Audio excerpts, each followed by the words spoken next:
आज पवित्र रक्षाबंधन उत्सव एवं गम्हा पूर्णिमा पर्व मध्य यही शुभअवसर रे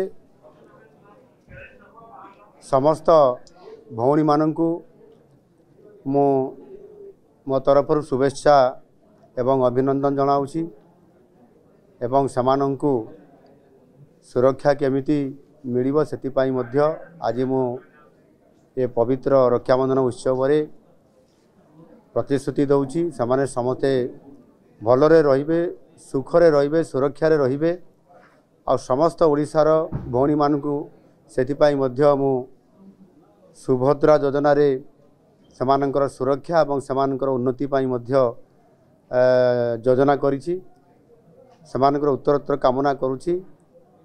ओडिशा रे जो परिवर्तन होइछि ये परिवर्तन रे समस्त भौणी माने सुरक्षा रहिबा सहित मोर ओडिशावासी समस्ते सुखरे रहंतु एवं सुरक्षा रे रहंतु भले रहंतु ये शुभेच्छा कामना करूछि। महाप्रभु जगन्नाथक निकट प्रार्थना करूछि ओडिशार सर्वमंगल हो एवं समस्ते भलरे सुखरे रहंतु एवं विशेष करिकी समस्त मोर सुभद्रा भौणी माने भलरे रहंतु।